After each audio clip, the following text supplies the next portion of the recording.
पिछली कक्षाओं में आप सब ने सोशल साइंस या ईवीएस की पढ़ाई की होगी तथा फैमिली ट्री भी बनाया होगा। जिस तरह जड़ यानी रूट पेड़ का आधार है, उसी प्रकार फैमिली ट्री में दादाजी दादी जी भी परिवार का आधार है, क्योंकि उनके पास अनुभवों का खजाना होता है। हम ताउम्र उनसे कुछ न कुछ सीखते हैं। दादी जी दादाजी की वजह से ही हमारा पूरा परिवार सुखी, संपन्न एवं खुशहाल रहता है। इसका जीवंत उदाहरण मैं आपको टेलीविज़न पर आ रही धारावाहिक तारक मेहता का उल्टा चश्मा के द्वारा बताना चाहती हूँ। सीरियल में टप्पू के दादाजी अपने परिवार के साथ साथ गोकुल धाम में रहने वाले सभी सदस्यों का उचित मार्गदर्शन करते हुए कठिन परिस्थितियों में धैर्यता एवं संयम बनाए रखने की सीख देते हैं। अतः दादाजी दादी जी के साथ साथ परिवार के सभी सदस्यों का हमारे जीवन में महत्वपूर्ण स्थान है। हमारा दूसरा पाठ दादी माँ इसी विषय पर आधारित है। जैसा कि शीर्षक से ही पता चलता है कि इस कहानी में लेखक शिव प्रसाद सिंह ने दादी माँ के ममतामयी रूप को दर्शाया है तथा यह भी बताया है कि बड़े बुजुर्ग हमारे शुभ चिंतक होते हैं।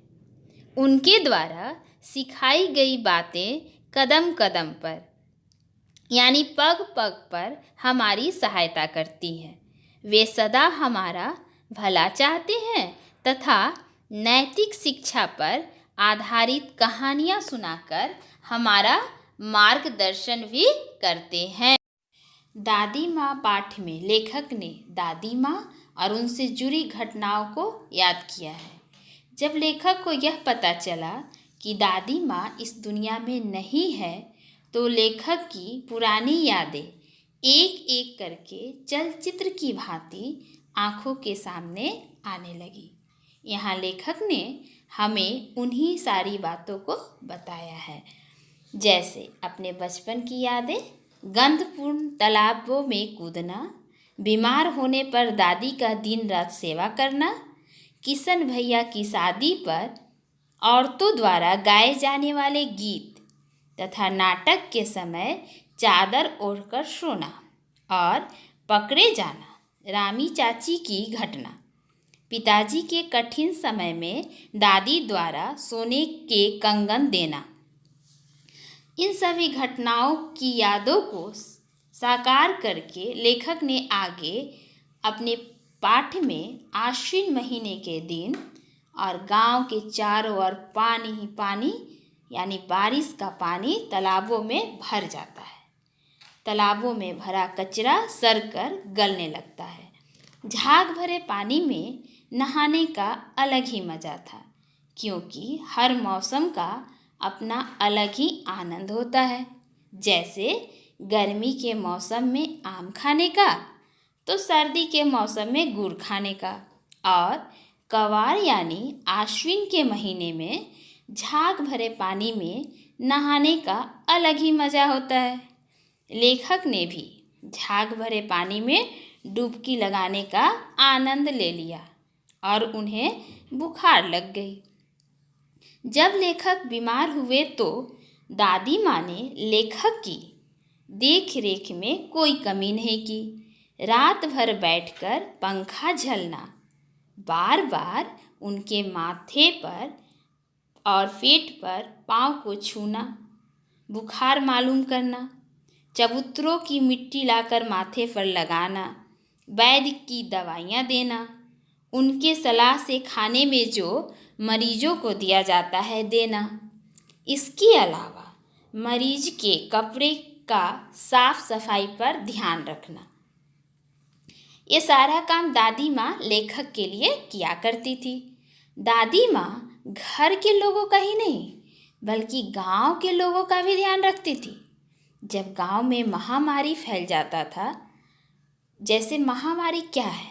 महामारी एक ऐसी बीमारी है जिसमें अधिक संख्या में लोग मरे, तथा इस पाठ में विसूचिका जैसी महामारी का वर्णन है जो छूत की बीमारी होती थी। उसमें जैसे हैजा, डायरिया, मलेरिया, निमोनिया और एक सरशाम नाम की बीमारी है जो सिर पर चढ़ने वाला बुखार है। ये सारी बीमारियां जब गांव में फैल जाती थी तो दादी घर के लोगों के साथ साथ गांव के लोगों का भी ध्यान रखती थी। इससे दादी माँ के दयालु, परोपकारी तथा सेवा भाव के स्वभाव के बारे में पता चलता है। इस तरह पहली याद में लेखक ने दादी माँ के ममतामयी रूप के बारे में बताया है। उसके बाद लेखक ने दूसरे प्रसंग में किशन भैया की शादी से जुड़ी बातों का जिक्र किया है। उनकी शादी से दादी माँ बहुत खुश थी। शादी के हर काम का देखरेख खुद किया करती थी तथा सब कुछ काम अपने आँखों के सामने ही करवाती थी।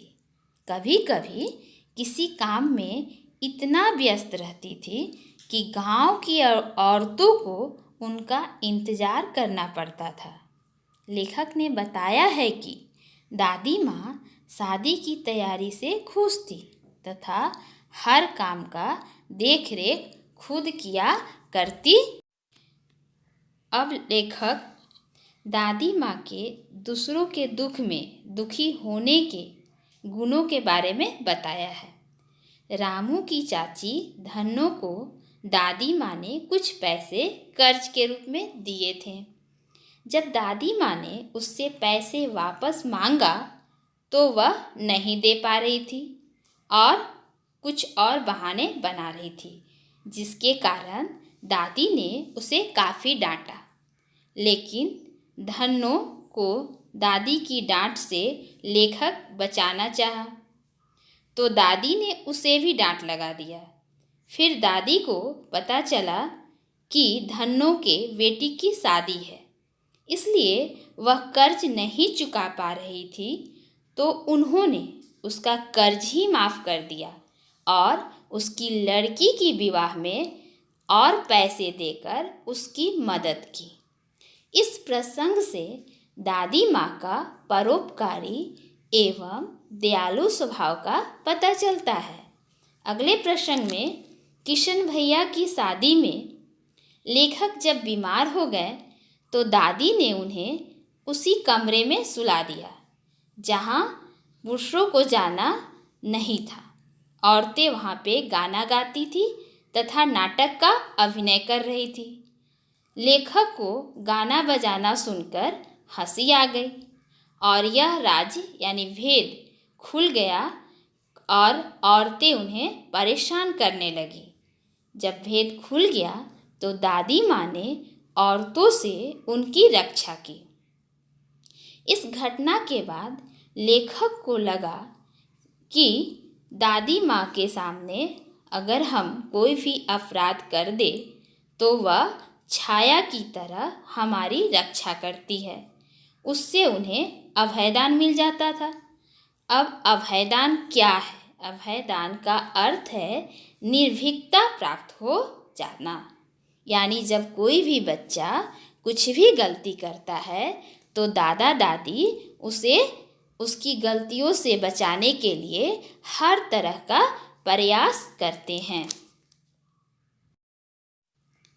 दादी माँ के स्वभाव का एक और पहलू था जिन्हें याद करके लेखक दुखी हो जाते थे। दादाजी की मृत्यु के बाद दादी माँ, जो काफ़ी मजबूत थी, थोड़ी कमज़ोर हो गई थी। जो रिश्तेदार पहले उनकी तारीफ करते थे वही पीठ पीछे बुराई करने लगे, जिससे दादी माँ परेशान रहने लगी। लेखक के पिताजी ने दादाजी के श्राद्ध के लिए कुछ पैसे रिश्तेदारों से उधार लिए थे, जिससे घर की आर्थिक स्थिति खराब होने लगी। जबकि दादी माँ ने उन्हें वह पैसे लेने के लिए मना भी किया था।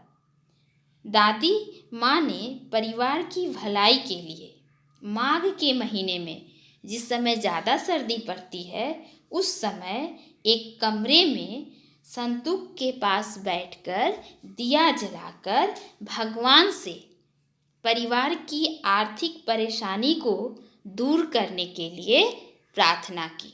लेखक ने यहाँ दादी माँ की धार्मिक प्रवृत्ति को दर्शाया है।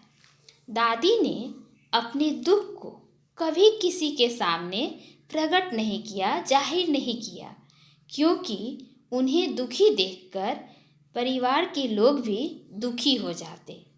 दादी माँ के व्यक्तित्व का सबसे बड़ा गुण बड़ों का दायित्व पालन करते हुए भविष्य की चिंता करना था। जब परिवार कर्ज से परेशान था तो दादी माँ ने सोने का कंगन, अपने सबसे प्रिय वस्तु, संदूक से निकालकर दी और यह भी कहा कि यह उनके पति की अंतिम निशानी है, जिसे उन्होंने कभी नहीं पहना। इसका मतलब था कि दादी माँ परिवार की भलाई के लिए किसी भी चीज़ का त्याग कर सकती थी। अतः उनके इस व्यवहार से हमें त्यागपूर्ण भावना का पता चलता। अंतिम प्रसंग में लेखक को दादी माँ से जुड़ी सारी बातें याद करते करते आँखों में आंसू आ गए। वह सोचने लगे कि बीमार तो वह आज भी होते हैं, लेकिन अब दादी माँ के जैसा उनका देखभाल करने वाला कोई नहीं। अब बीमार होने में वह आनंद नहीं मिलता। इस पूरे पाठ में लेखक ने दादी माँ को याद किया है। उन्हें विश्वास ही नहीं होता कि दादी माँ अब इस दुनिया में नहीं है।